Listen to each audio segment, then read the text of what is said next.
자, 시작합니다. 오른쪽 임대인의 의무, 주인 갑의 의무예요. 항상 왼쪽 주인, 오른쪽 세입자. 왼쪽 오른쪽. 자, 1번 임대인은 목적물을 임차인에게 인도해주고 계약 존속 중 임차인의 사용 수익에 필요한 상태를 유지하게 할 의무를 임대인이 부담한다. 그래서 고장나면 고쳐줄 수선 의무를 임대인이 부담하는 거예요. 이게 물권, 전세권하고 다른 점이죠. 전세권은, 물권은 전세권자가 수선 의무, 전세권자 네가 고쳐, 네 돈으로. 하지만 여기는 채권이죠. 고쳐주세요 할 수 있어야지. 주인이 고쳐줍니다. 자, 기억. 임대인은 임차인의 특별 용도를 위한 사용에 적합한 구조까지 유지하게 할 의무는 없어요. 자, 느낌이 왔죠? 임차인, 세입자의 특별한 용도까지 해줄 필요는, 의무는 없다. 느낌은 돼. 그렇지, 네가 해. 네가. 그건 네가 해. 그래서 특별 용도, 임차인의 특별, 그러면 소수는 무조건 부정으로 끝나요. 이런 의무 없습니다. 자, 2번이 가장 중요합니다. 별 3개. 목적물의 파손 정도가, 이 단어가 또요, 파손 정도가 아주 쉽게 고칠 수 있을 정도로 사소하대요. 또는 저렴, 싸고 용이 쉽게 수선될 수 있대요. 이 두 가지 지문이 떠요. 그러면서 이게 공통된 단어예요. 그래서 임차인의 사용을 방해하지 않아요. 자, 아주 쉽게 고칠 수 있을 정도로 사소하고 저렴, 용이하게, 또 쉽게가 나왔죠. 쉽게란 말이 나오면 이제는 임대인은 수선 의무 부담하지 않아요. 원래 임대인이 고쳐줄 수선 의무를 부담하지만 이 단어들이 뜨면 부담하지 않습니다. 느껴졌어? 아주 쉽대. 사소하대. 임차인의 사용을 방해하지 않는데. 그러면 네가 고쳐. 임차인 네가 고쳐. 주인은 부담하지 않습니다. 자, 3번 4번 안 중요합니다. 통상 보통의 임대차에서 임대인, 주인은 임차인 안전 배려 또는 도난 방지 등의 세입자 보호 의무까지는 없습니다. 자, 주인이 임차인, 세입자를 보호할 의무까지는 없다. 보호 의무, 안전 배려 의무 없다. 이게 방범창 사건이에요. 1층에 내가 새 사는데 도둑이 들어버렸어.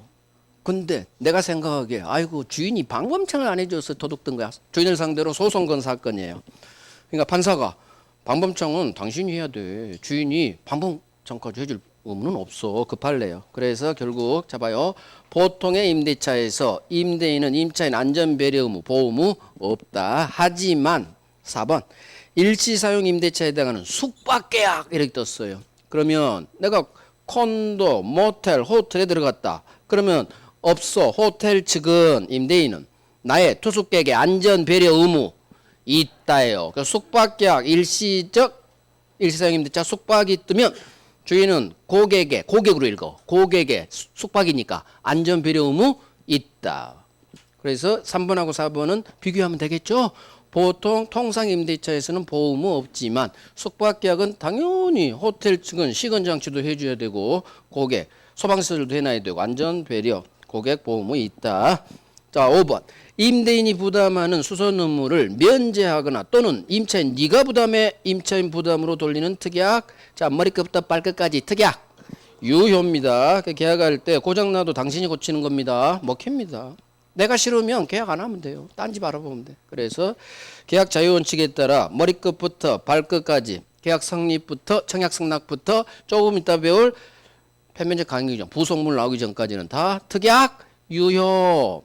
약정 유효. 당사자는 특약으로 못할 게 없다. 다 할 수 있다. 배제할 수 있다. 세트예요. 세트.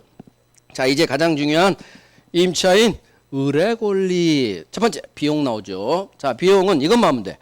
한 줄, 두 줄. 자, 지문 하나, 둘, 셋, 넷, 다섯, 여섯 개만 하면 된다는 얘기. 한 문제 맞죠? 한 문제. 자, 비용, 필요비, 유익비가 있겠죠. 1번. 저 법조문이죠. 임차인이 보존에 관한 필요비 지출했다면, 즉 보일러 수리했다면 주인 임대인에게서 임대인에 대해 필요비 상환 청구할 수 있다. 자, 시험은 기억이 나요. 필요비는 즉시. 그래서 괄호 임대 기간 중에도 필요비는 달라할 수 있다. 기간 중에 즉시 청구할 수 있어요. 하지만 2번 임차인이 유익비 지출한 경우에는 필요비는 즉시, 유익비는 종료시 이걸 외워야 돼요. 필요비는 즉시, 유익비는 종료시. 그 다음에 유익비는 무조건 가액 증가가 현존해야 돼요. 이 경우에 한해서 지출금액 또는 증가액 상환 청구할 수 있다. 괄호로도 나와요.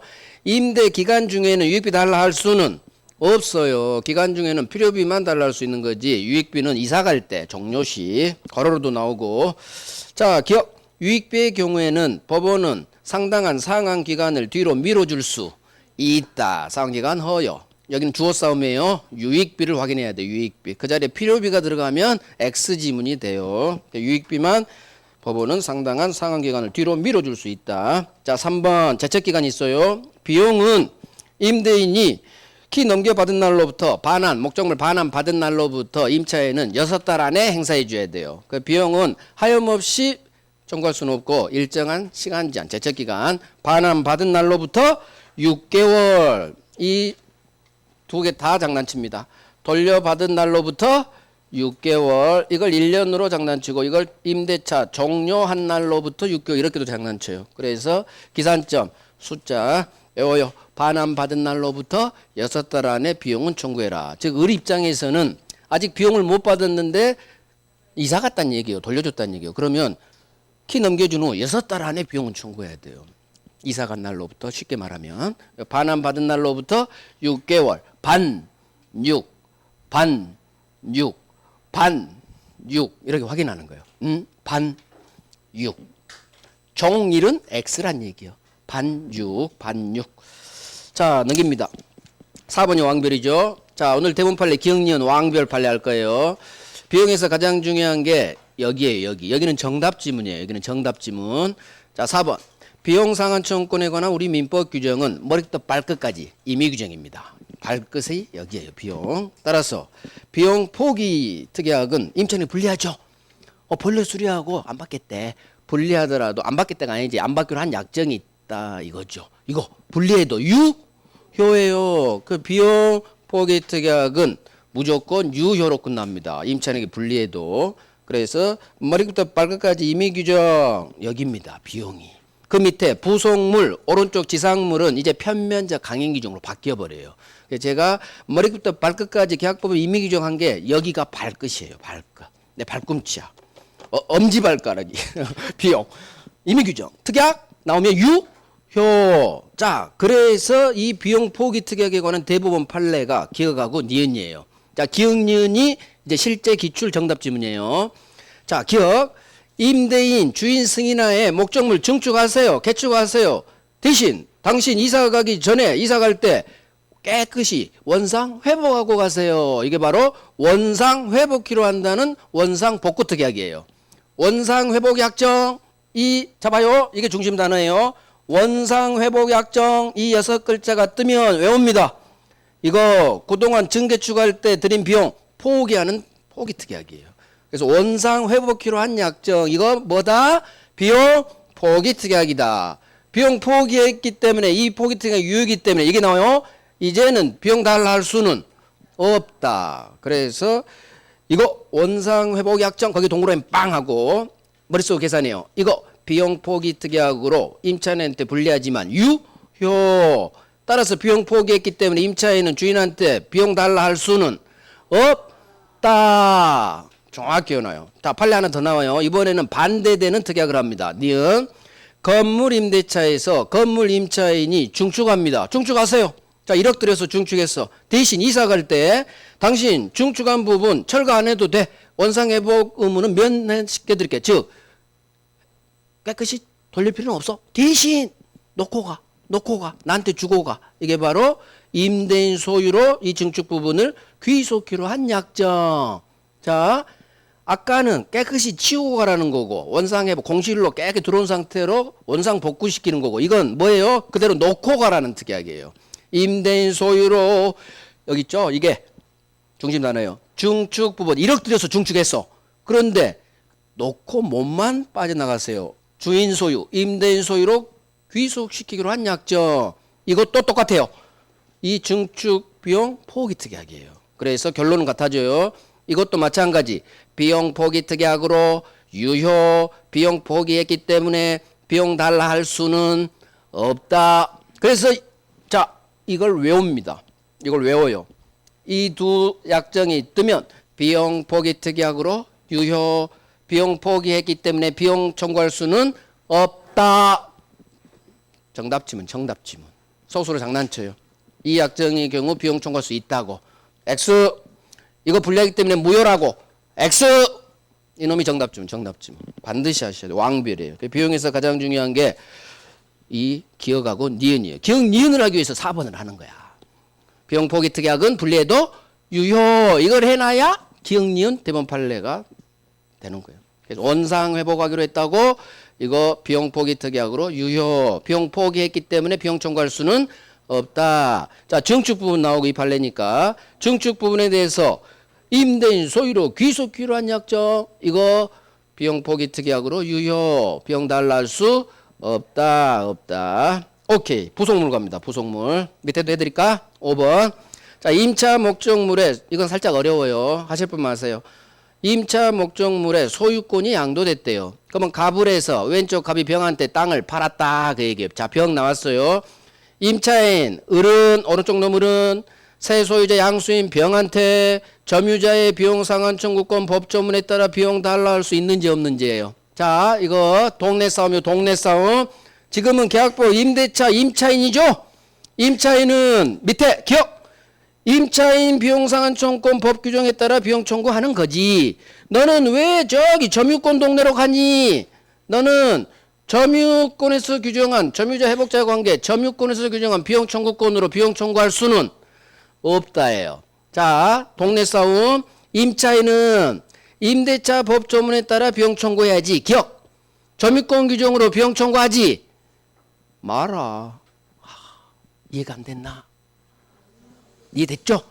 제가 설명 워낙 잘하니까. 워낙 쉽게 하니까. 동네, 민법은 동네 싸움이에요. 임차인은 임대차 법조문 기억으로 비용 청구해야지 점유권 규정으로 비용 청구하지는 마라. 대법원 판례. 이해됐죠? 그래서 절대 비용이 나올 때 임차인이 점유자의 비용 상환 청구권 나오면 점유권 동네예요. 물권법 동네. 물권법 동네 저 법조문 203조 규정에 따라 이때는 조문까지 표시해줘. 숫자를 열 필요는 없고 점유자 나오면 안 돼요. 밑에 같이 임차인의 비용 상환 청구권에 의해 이렇게 나와야 돼. 오케이. 자, 부속물 갑니다. 부속물. 부속물은 건물 임대차, 건물 임차인에만 작동됩니다. 이것도 정답 지문이에요. 토지 임차인에게는 인정되지 않아요. 자, 건물 아파트에 들어간 내가 건물 그래야겠죠. 부속물은 건물 임차인이 벽걸이 에어컨을 설치합니다. 나중에 이사 갈 때 에어컨 사세요. 이게 건물 임차인이 인정된 부속물 에어컨 사세요. 부속물 매수청권. 자, 그러면 부속물 매수청권은 1번 법조문이죠. 건물 임차인이 건물 사용 편익을 위해 임대인 동의 얻어 부속했거나 또는 임대인으로부터 매수한 물건이 있다면 언제? 임대차 종료 시에 이사 갈 때 주인한테 내 에어컨 사세요. 부속물 매수 청구할 수 있다. 자, 이 법조문이 저 위에 제1항이에요. 이 법조문을 해설해 놓은 게 2번부터 오른쪽 10번까지예요. 그러니까 부속물은 한 문제짜리로 나오는데 여기 2번부터 10번까지가 시험 지문이에요. 그중 5개 지문이 나와요. 2번. 건물 임차인에게만 인정됩니다. 따라서 토지 임차인에게는 부속물 매수 청구 인정되지 않습니다. 자, 3번. 부속물은 독립물입니다. 따라서 임차인 소유 에어컨이죠. 그런데 기억이 나오겠죠. 기억. 부속된 물건이 임차물 구성 부분으로 일체가 됐어. 그럼 빨리 느껴. 붙었구나. 붙었으니까 부합돼 버렸죠. 이제는 부속물이 아니지. 그래서 부속물 매수 청구 대상이 되지 않는다. 붙었구나. 빨리 구성 부분 일체. 민법은 범죄 흔적이 다 뜬다겠어요. 자, 4번. 이 부속물은 누구나 사용할 수 있는 건물 사용에 객관적 편익을 위해 부속돼야 돼. 객관적 편익이 누구나 사용할 수 있는 물건이라. 그래서 기억이 나와요. 또 떴어? 무슨 단어가 떴어? 오로지 임차인의 특수 목적에 사용하기에 부속시켰대. 떴죠? 넣어놨어. 나한테 살아가지. 임차인의 특수 목적에 사용하기 부속시켰기 때문에 이거 임차인한테만 필요한 물건이지 누구나 쓸 수 있는 물건이 아니다. 그러니까 매수 청구할 수 없다. 대상되지 않는다. 자, 5번. 부속물 매수 청구하려면 반드시 두 가지 중 하나 요건에 해당돼요. 주인 동의하다 부속 또는 임대인 주인으로부터 매수. 자, 6번. 언제 그러면 여건사라고 해야 되느냐? 이사 갈 때 임대차 종료 시. 따라서 임대차 종료 전이라면 부속물 매수 청구할 수는 없다. 다 우리 지문이에요. 그래서 종료 시. 자, 문제는 이 종료는 정상적으로 종료해야지. 7번 왕별 임대차 계약이 임차인의 채무불이행 또는 차임연체로 해지됐다면 채무불이행 법정 해지죠. 차임연체 잘못한 임차인에게 권리 주지 않는다. 부속물이든 지상물이든 이 땅 권리 주지 않습니다. 느껴졌어? 잘못한 임차인에게 이렇게 읽는 거예요. 7번 어마어마하게 나옵니다. 정답 지문. 자, 8번까지 해야 돼요. 일시사용 임대차네요. 하룻밤 콘도 투숙객에게 이 부속물 매수권 주지 않는다. 그래서 일시사용 임대차에 부속물 주지 않습니다. 이 두 개. 자, 오른쪽 말은 청구권이지만 형성권. 따라서 세입자가 내 여건 샀어요 하면 거절 못합니다. 바로 매매 성립. 자, 10번 이거 처음 나오는 편면적 강행규정입니다. 따라서 이에 위반하는 약정으로 임차인한테 불리한 건 무효. 그래서 처음 계약 들어올 때 너 나중에 에어컨 그거 나한테 사라가는 그런 거 없는 거야. 부속물 매수 청구권을 배제하는 특약이 있어도 이 특약은 안 먹힙니다. 무효. 편면적 강행규정 처음 나왔죠. 자, 그러면 봐요. 2번부터 10번까지가 우리 시험 지문인데 봐요. 하나, 둘, 셋, 넷, 다섯, 여섯, 일곱, 여덟, 아홉, 10개야, 10개. 반드시 해야 될 게 10개. 이 중 5개가 나온다니. 한 문제짜리니까. 할 수 있죠? 그래서 암흑장 보고 건물 임차인 인정돼. 토지 안 돼. 붙었어. 안 돼. 오로지 임차인 특수목적 안 돼. 동의하도 부속 또는 매수해야 돼. 끝날 때 에어컨 사라게 해야 돼. 근데 좋게 끝나야지. 채무불이행으로 해야지. 차임연체로 해야지. 잘못한 임차인에게 권리 주지 않는다.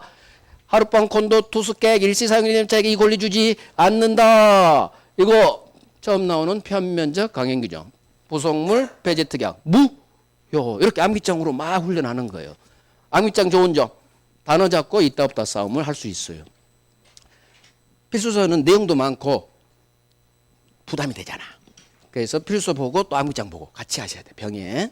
이런 식으로 암기장을 꼭 이용해요. 그래서 암기장에 지금 혹시 다 형광펜이 발라져 있다. 온통 형광펜이고 온통 막 그러면 새로 사서 중심에만 다시 발라. 중심에만 중심 그 다음에 중심 형광펜 바르든지 동그라미 하든지 중심 잡고 있다부터만 동그라미예요.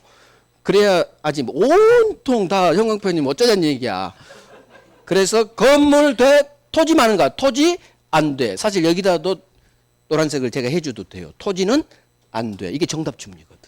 그러니까 항상 민법은 중심 단어 키워드라겠죠. 키워드 잡고 있다 없다 싸움이니까. 자, 이제 임대차에서 가장 중요한 지상물 매수 청구권이에요. 이놈이 가장 중요합니다. 임대차에서 가장 중요한 게 여기에요. 내용이 살짝 많아요. 비용하고 부속물 합친 양이 지상물 매수 청구권이에요. 그다음에 이놈은 주로 사례 문제로 나옵니다. 사례 문제. 자, 토지 임차인이 올린 건물 사세요 청구권이죠. 그래서 1번 건물 소유 목적. 자, 토지의 동그라미. 토지 임대차에만 작동돼요. 자, 토지 임차인에게 인정된다는 얘기죠. 자, 기간 만료합니다. 건물이 현존합니다. 이 토지 임차인은 주인한테 갱신 청구 들어가야 됩니다. 근데 주인이 갱신 거절합니다. 그러면 내 건물 사세요. 이 순서 지켜야 된다고 했어요. 따라서 기업 갱신 청구도 하지 않고 바로 내 건물 사세요 할 수는 없다로 끝나야 돼요. 이걸 장난칩니다. 갱신 청구 없이 바로 매수 청구할 수 있다. 그럼 X지문이에요. 그래서 갱신 청구 없이 바로 살아갈 수는 없어요. 반드시 갱신 청구 거절 시 매수 청구니까. 자, 2번 3번이 왕별입니다. 2번 3번이 지상물 매수 청구권에서 가장 많이 나왔어요. 2번 6번 3번 7번 둘이 합쳐서 13번. 그래서 2번 기간 정함이 없는 임대차가 임대인 주인의 해지 통고로 소멸합니다. 자, 주인이 이사 가주라고 했지. 그럼 임차인은 내 건물 사세요 할 수 있다. 있다 없다가 중요해요. 이때 갱신 청구할 필요는 없어요. 바로 사세요 할 수 있다. 이유 기간 정함이 없는 경우에는 갱신이란 말이 나올 수가 없다. 갱신은 기간 정한 경우에만 갱신합시다 이 말이 나오죠. 갱신 청구할 필요 없이 바로 매수 청구할 수 있다. 자, 3번 똑같죠. 임차인의 차임연체 채무불이행으로 중간에 해지됐죠. 잘못한 임차인에게 이 권리 주지 않는다. 그래서 2번, 3번이 여기 있죠. 어마어마하게 넘버원이에요. 지상물에서 넘버원. 자, 이번에는 다 사라. 다 사라가 4번부터 리을까지예요. 자, 매수 청구 대상이 되는 지상물은 꼭 임대인 동의 얻어 신축한 것에 한정되지 않습니다. 자, 봐요. 토지 빌린 사람은 토지 임차인은 건물을 지가 올릴 텐데 이 건물은 주인 동의 받지 않습니다. 그냥 건물 올리는 거예요. 동의는 부속물에서 필요한 거야. 부속물 에어컨. 그래서 꼭 동의 얻어 신축한 것에 한정되지 않습니다. 이거 장난쳐요. 또 지상물, 건물, 경제적 가치가 있든 없든 주인에게 효용이 있든 없든 상관없이 다 사라. 다 사라. 그래서 이 말을 경제적 가치 효용 여부는 매수 청구 행사 요건은 아니다 이 말이에요. 무조건 사라. 니은 뭐가 불법 건물도 사라. 이것 저당권 밖에 있는 건물도 사라. 그래서 다 사라. 그게 4번 기억 니은 4개. 하지만 릴 양다리 걸쳐서 건립된 건물이라면 전부 살아갈 수는 없다. 그래서 양다리 걸쳤다면 옆집 땅하고 걸쳤다면 전부 살아갈 수는 없죠. 혹시 주인 땅 위에 구분 소유 객체가 된다면 모를까. 전부 네 이렇게 동그라미 하는 거예요. 결국 봐요. 다 사라. 동의 얻어 신축 한정되지 않는다. 경제가치 효용 없어도 사라. 뭐가 불법 건물도 사라. 저당권 밖에 있는 건물도 사라. 하지만 주인 땅하고 옆집 땅에 걸쳐서 건립된 건물이라면 전부 살아갈 수는 없다. 그래서 결국 단어 잡고 계속 단어 잡고. 자, 이제 다음 페이지. 다음 페이지가 아니라 밑에 5번. 여기 흑판이 다음 페이지라는 얘기. 자, 봅니다. 지상물 매수 청구를 위해서는 지상물은 임차인 소유 건물에 됩니다. 당연하죠. 지 건물을 사라고 해야 되니까. 따라서 기억이 나와요. 기억. 토지 임차인이 건물 소유권을 딴 놈한테 이전했어. 그럼 지가 아니네. 지가 아니니까 이 경우라면 살아갈 수는 없다로 끝나면 맞는 지문. 자, 넘깁니다. 6번. 6번의 기억이 왕별. 자, 6번. 매수 청구 상대방은 소멸 당시 임대인, 보통 기간 만료 당시 임대인 갑일 거예요. 자, 이것도 지문 한 지문이고, 자, 주로 기억이 이제 정답 지문 나옵니다. 그런데 기간이 만료한 후 임대인 갑이 토지를 양도했어. 그럼 머릿속에 그려. 왼쪽 갑이 밑에 병으로 팔아 제꼈구나. 자, 토지 임차인이 임대차를 등기했거나 또는 지 건물에 등기를 박았다면 둘 중 하나만 박으면 돼요. 그러면 등기를 했구나. 보이죠? 소수로가 이놈한테도 네가 사 할 수 있다로 끝나요. 그래서 지문 중에 등기를 했구나 그러면 소수로는 고정돼 있어요. 상대방은 무조건 3자예요. 토지 양수인 병한테 네가 사 할 수 있다. 중심 잡고 있다 없다. 자, 7번. 지상물 매수 청구를 행사했어요. 건물 사세요 했어요. 그런데 주인이 건물값 20억을 안 줘. 그럼 이사 가면 방 빼면 안 되겠죠. 그래서 계속 삽니다. 자, 그래서 건물 점유를 통해 그 밑에 있는 토지, 갑땅이겠죠. 토지를 계속 점유 사용하고 있다면, 자, 남의 부동산 사용할 때는 월세는 내라 그거예요. 따라서 부지를 여기 느낌이 다 있다고. 부지를 계속 점유 사용하고 있다고. 그러면 부지에 대한 월세, 임료 상당액은 반환 의무 있다로 끝나는 거예요. 항상 남의 부동산 사용한 불법은 아니에요. 왜? 지 권리에게 사용하니까. 하지만 월세는 주며 살아라. 그래서 부당이득 반환 의무 있다. 자, 8번. 말은 청구권이지만 형성권. 따라서 임대인 승낙의사표시 요하지 않는다. 지문 하나. 즉 사세요 한순간 매매가 성립한대. 승낙의사 필요 없죠. 그 다음에 거절하지 못한다. 괄호. 주인은 아까 부속물하고 똑같죠. 거절 못해요. 사세요 한순간 매매계약 성립하기 때문에 이런 지문까지 다 나와요. 자, 9번 편면적 강행 규정입니다. 따라서 이제 구체적으로 이 특약 두 개가 여기는 나와요. 여기 있네요. 건물 철거하기로 특약을 걸어놨어. 갑이 너 나중에 이사 갈 때 철거하고 가는 거야. 철거 특약. 너 이사 갈 때 네가 토지에 시설시킨 거 이거 일체 놓고 가는 거야. 지상시설 일체를 포기한다는 특약. 이거 무효입니다. 그래서 임차인에게 불리하기 때문에 자, 그래서 이 철거 특약 지상시설 일체를 포기하기로 하는 약정 이게 뜨면 철거하기로 했다고 이거 건물값 못 받아내기로 하는 특약이죠. 임차인은 불리하기 때문에 무효. 그래서 기억까지 나와요. 임대차 계약할 때 임차인이 건물을 철거한다는 합의가 있다 하더라도 임차인은 여전히 사서히 할 수 있다로 끝나야 돼요. 이 철거 합의는 무효니까. 이런 것까지 해결할 수 있어야 돼. 어렵죠. 응용지문이에요. 기억이. 9번을 더 잘합니다. 철거 특약, 지상시설 일체를 포기하기로 하는 특약. 이거 임차인에 불리한 특약으로 무효. 이유 편면적 강행 규정이니까. 부속물, 지상물 동네는 편면적 강행 규정입니다. 오케이. 자, 이렇게 해서 끝난 거예요. 자, 봐요. 이제 임차인의 권리 마지막 불강력 일부 멸실과 차임 감액 청구권. 동그라미 1번이 별 3개. 자, 임차물 일부가 내가 살고 있는 건물 절반이 임차인 을에 아무런 잘못 없이 과실 없이 멸실. 그러면 임차인 잘못 없이 태풍이 절반 날려버렸다. 그러면 나는 절반이 날아간 나는 선택을 해야 돼요. 계속 남은 기간 살지 바로 이사 갈지. 자, 남은 기간 나 살 거야. 얼마 안 남았으니까. 그러면 세입자 임차인은 멸실 부분 절반 비율에 해당하는 차임 감액을 주인한테 청구할 수 있다. 자, 느껴졌어. 내 잘못 없이 그럼 빨리 태풍. 그래서 불강력이에요. 태풍이 일부 절반을 날려버렸다면 나는 계속 살 때는 월세 깎아줄 수 있다. 그래서 이게 바로 불강력 일부 멸실로 인한 차임 감액 청구권이에요. 시험은 괄호로 장난칩니다. 이 경우 주인한테 월세 깎아주세요. 청구를 해야 깎이는 거지. 당연히 깎아지는 건 아니다. 당연 감액되는 건 아니다.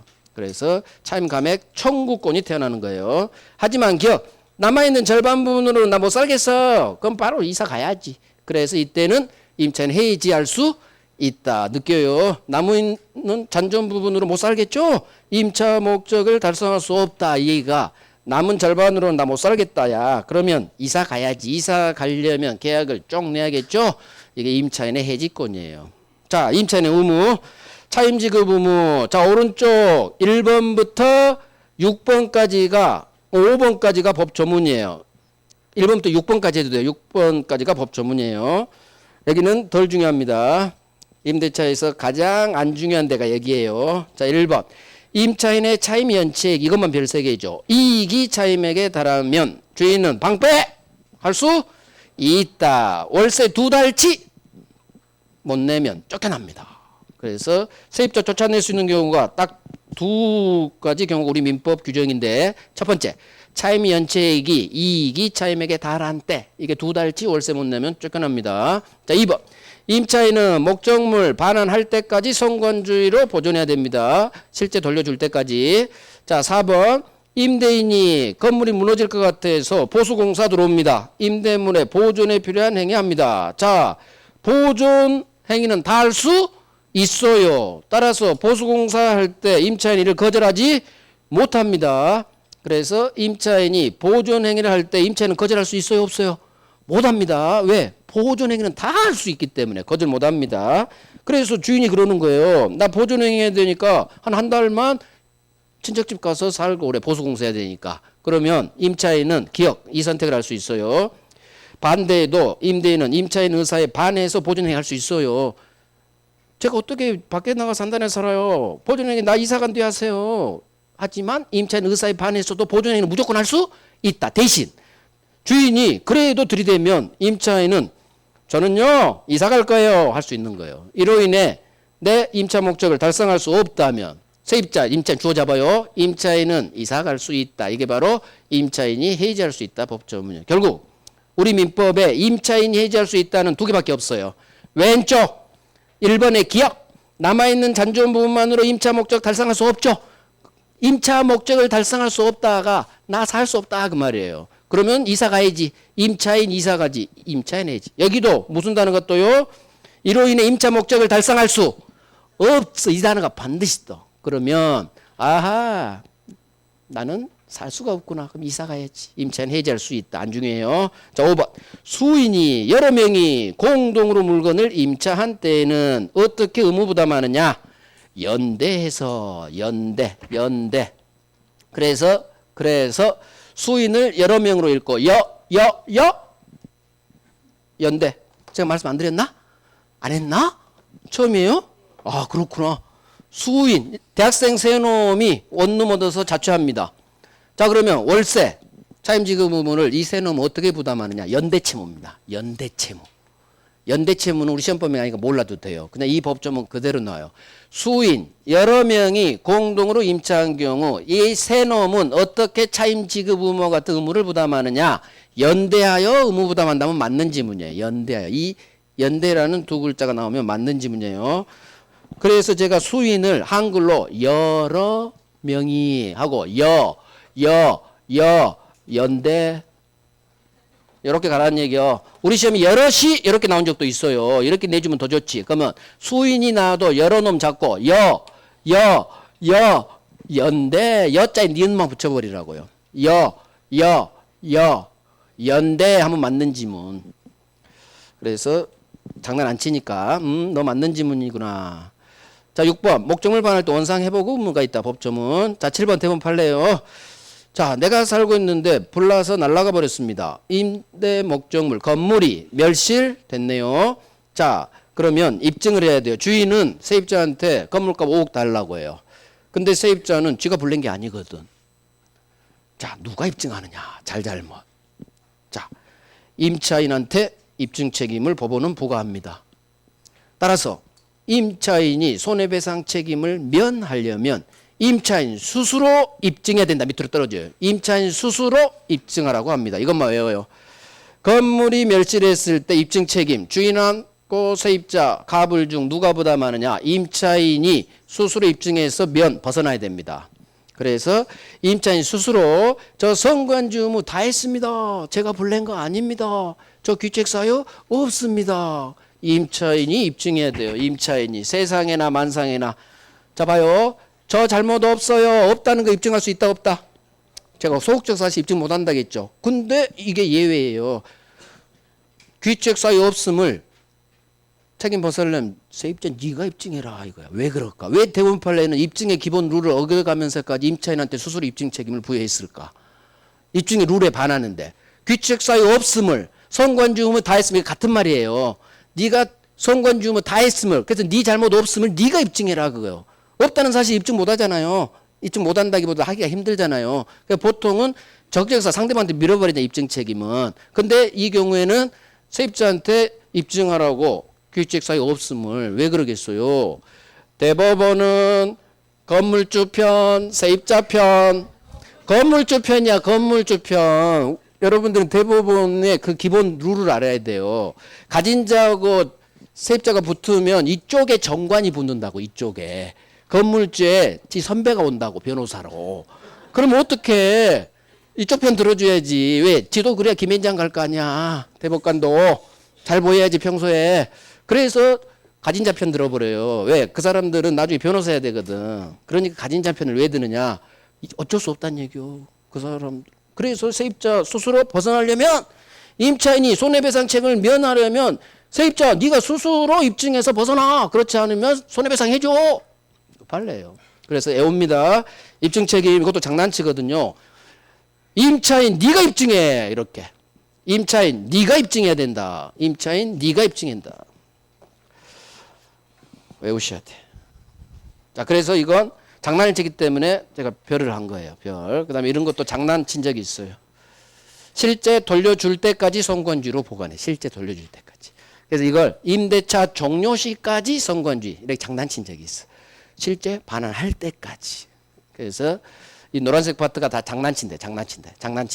보존행위 들어올 때는 거절 못합니다. 거절할 수 있다 이렇게 장난친대. 그래서 임대차에서 가장 덜 중요하지만 그래도 이렇게 장난을 칠 수 있으니까 이건 이제 비용, 부속물, 지상물 다 하고 마지막에 하는 거예요. 그쪽부터 죽으라고 하고 항상 우선순위가 있다. 그래서 자, 임차권 양도 전대 갑니다. 자, 다음 페이지.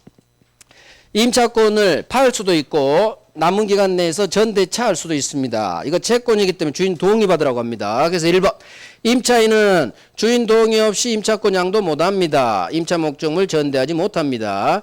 만약 주인 동의 없이 무단으로 양도 전대했다면 주인은 쫓아내버릴 수 있습니다. 임대인이 세입자 쫓아내는 해지할 수 있는 경우는 다 나왔어요. 2달치 이기참여체.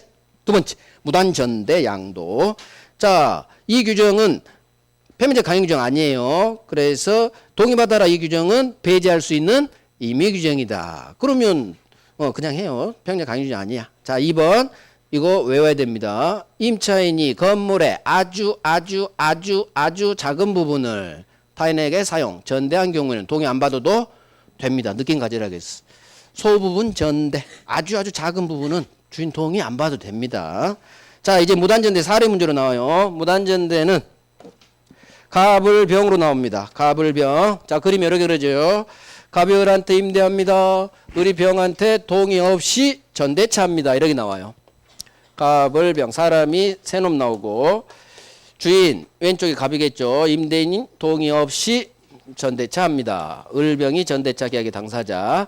그럼 얘가 남은 기간 들어와서 살고 있겠죠. 병은 동의 없는 전차인, 무단 전차인이에요. 그러면 갑을병 사례 문제로 나와요. 갑을 사이 관계, 을병 사이 관계, 갑병 사이 관계. 이게 저 위에 1번부터 맨 밑에 3번까지 지문이 우리 시험에 나온 지문 전부예요. 이 중 5개가 해마다 돌고 나와요. 해마다는 안 나오고 무단전대는 한 3, 4년에 한 번씩 나와요. 나오면 이 지문에서 나온다는 얘기예요. 자, 첫 번째. 갑과 을 사이 임대차 관계는 무단전대에 따라서 소멸하지는 않습니다. 자, 무단전대차에서 바로 소멸하지는 않아요. 해지해야 소멸하겠지. 자, 2번부터 중요해요.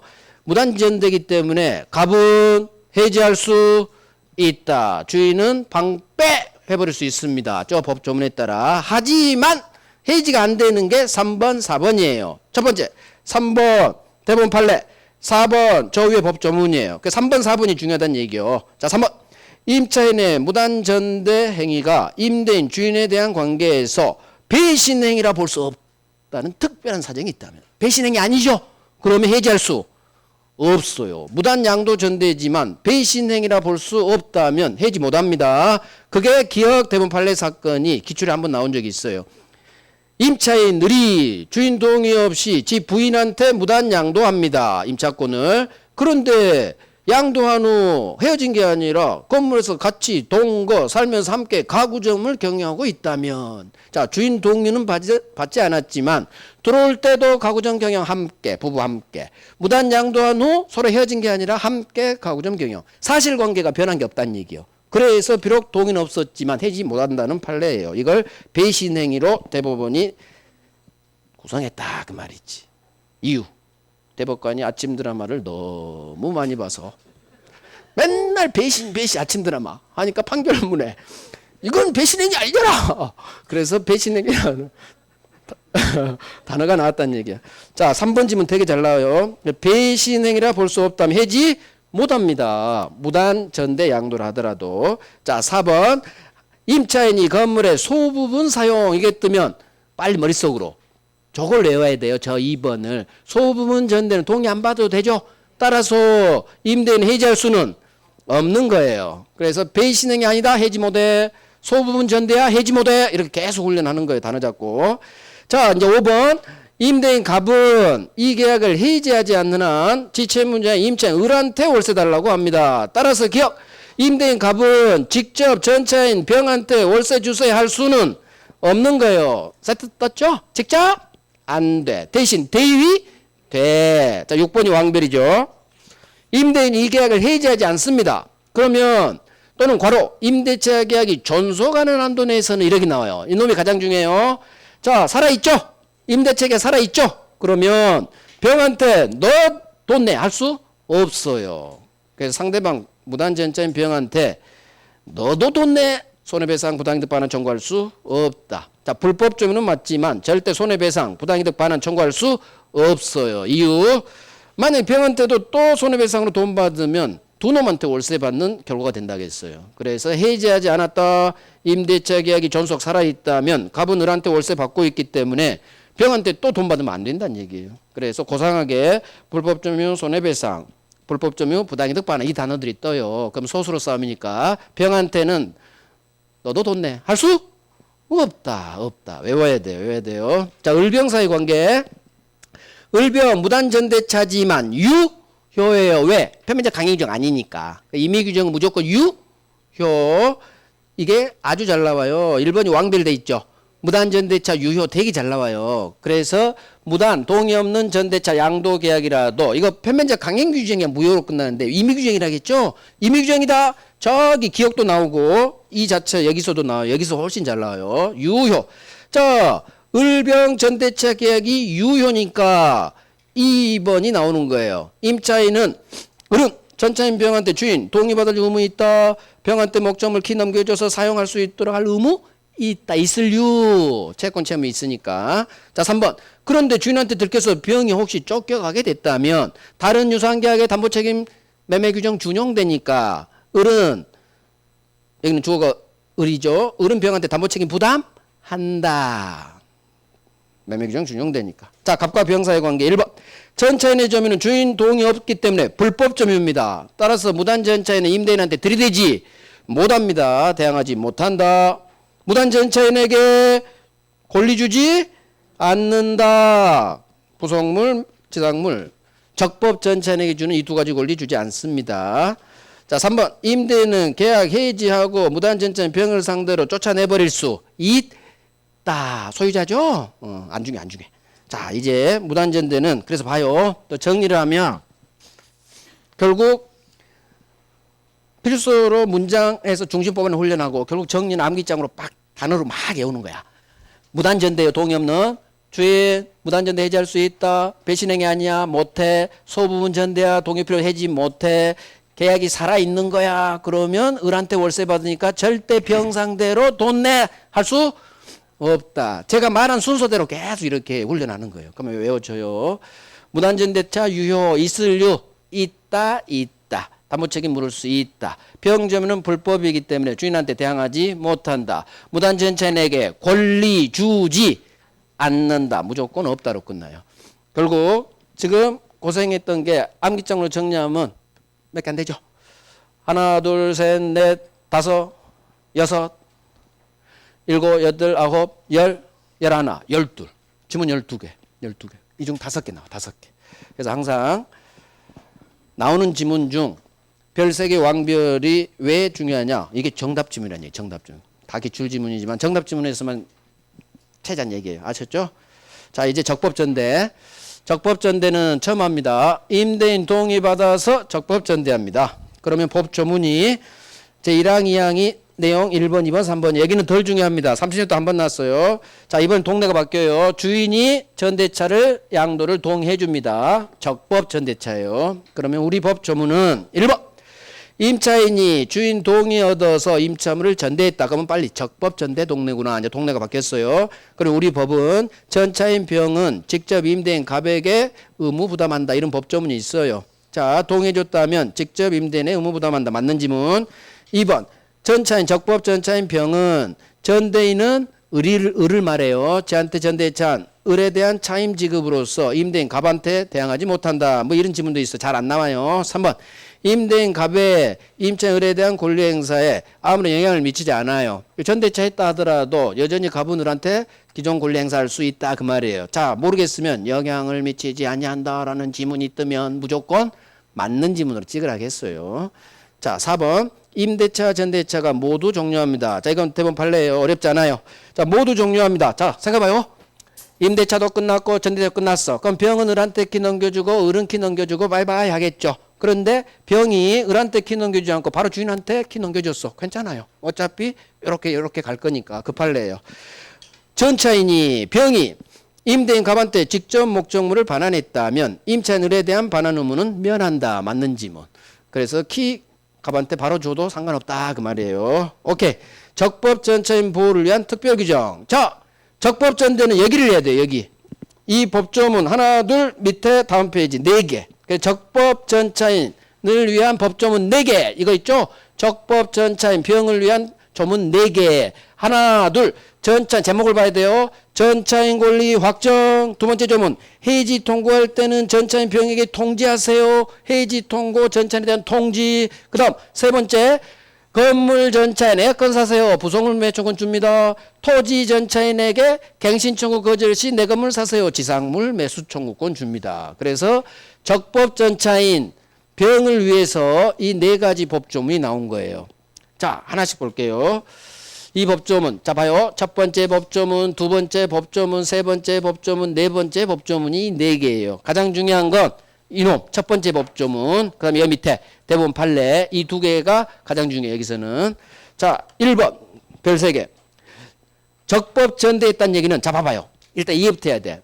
남은 기간 1년 병한테 전대치 할게요. 주인이 그렇게 하세요. 동의해 줬죠? 그러면 병은 주인이 동의해 주기 때문에 적법 전 이제 동네가 바뀌었지. 적법 전차인이고 그럼 이삿짐 플러스 이사 왔죠. 남은 게 1년 살기 위해서. 그런데 이삿짐 푼 지 일주일도 안 돼서 주인한테 연락 왔어. 병, 나 으라고 이게야 합의 해지했어. 합의 해지. 너 방 좀 빼줘야겠어. 안 됩니다. 한 번 동의해 줬으면 채무불이행 법정해지 그런 게 아니라 지들 마음대로 합의만으로 계약 쪽 내도 전차인의 권리는 소멸하지 않는다. 전차인 권리 확정. 자 이거 그대로 이해하고 외워요. 동의해 줬다면 그 후 임대인 갑과 임차인 을 사이 지들 마음대로 합의가 지들 마음대로예요. 지들 합의로 계약을 쪽 냈다 하더라도 전차인 병의 권리는 소멸하지 않습니다. 동의해 줬으면 전차인 권리 확정돼요. 지들 마음대로 방패 못한다는 얘기예요. 소멸하지 않습니다. 이거 외워요. 이게 가장 잘 나와요. 그 다음 2번 갑을 임대차 계약이 혹시 해지 통고로 종료된다면 임대인 갑은 이 적법 전차인 병에게도 이 사실을 통지해 줘야 됩니다. 해지 통고를 하면 을한테만 해서는 안 되고 현재 살고 있는 적법 전차인 병에게도 통지해라. 제목을 외워요. 자 여기 봐요. 제목 법조문 제목 해지 통고를 갑이 할 때는 을한테만 하면 안 돼. 전차인 병한테도 통지해줘라. 따라서 우리 법조문은 이렇게 반대로 됐어요. 따라서 전차인에게 통지하지 않았다면 전차인에게는 들이대지 못한다. 그 긍정을 훈련하고 이 부정 법조문을 그대로 해지 통고할 때는 전차인에게 통지해라. 자 중요한 건 1번 별 3개 기억 별 3개예요. 자 기억 임대인 갑이 임차인 을의 채무 불이행으로 중간에 해지 쫓아냈습니다. 그러면 이때는 통지할 필요 없어요. 자, 뭐만 전차인한테 통지해라? 해지 통고만. 해지 통고만 통지하는 거지 해지는 통지 안 해도 돼요. 딱 이 지문으로 또요. 해지했다면 채무불이행 법정 해지했다면 임대인 갑은 적법 전차인 병에게 통지하지 않아도 전차인한테 들이댈 수 있다예요. 자 이걸 하려면 긍정을 외워야 돼. 긍정. 해지 통고만 여기 봐요. 해지 통고만 전차인에게 통지하는 거지 채무불이행 법정 해지는 통지할 필요 없다. 따라서 통지 안 해도 들이댈 수 있다. 이게 되는 거예요. 그래서 제목 싸움이에요. 해지 통고만 병한테 통지하는 거지 채무불이행 해지는 통지할 필요가 없어요. 이유 해지 통고는 6달 주인이 해지 통고하면 6달 안에 방 빼줘야 되잖아요. 얘가 준비할 시간이 필요해요. 그게 현재 살고 있는 적법 전체는 알려주란 얘기야. 하지만 얘가 월세를 못 내서 해지 당하면 바로 방 빼야 돼요. 같이. 새끼가 죽으면 종놈도 죽게 돼요. 그러니까 통지할 이유가 없어. 그래서 해지 통고만 주인은 병한테 통지하는 거지.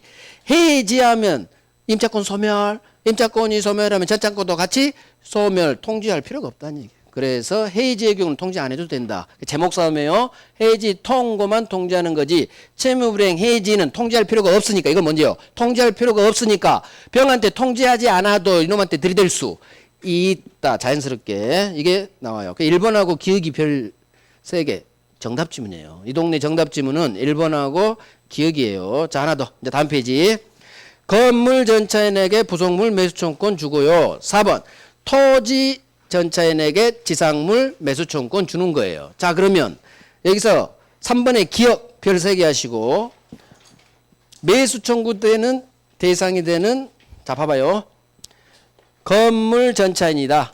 건물 전차인이다. 건물 전차인이라면 부속물 매수청구권이 인정되고 토지 전차인이다. 토지 빌렸다면 지 건물이에요. 지 건물 사서할 수 있다. 그러려면 갱신 청구, 주인이 거절 시 매수 청구 이게 작동돼요. 전차인도. 자 그러면 이걸 여기까지 해야 돼요. 건물 전차인이 내 에어컨 사서야 하려면 반드시 임대인 동여도 부속 또는 임대인으로부터 매수 또는 임대인 동여도 임차인부터 매수 자, 이 세 가지 경우 중 하나에 해당돼야 돼요. 공통점. 임대인이 끼어 있어야 돼요. 그래서 적법전자인 병이 에어컨 사세요 주인한테 들이대려면 반드시 이 에어컨은 임대인 갑 동의어도 부속시켰거나 임대인으로부터 매수였거나 임대인 동의어도 을로부터 매수였거나. 그래서 장난을 이 자리에 임차인만 있으면 안 된다는 얘기예요. 반드시 임대인이 끼어 있어야 돼. 그게 기억이에요. 기억.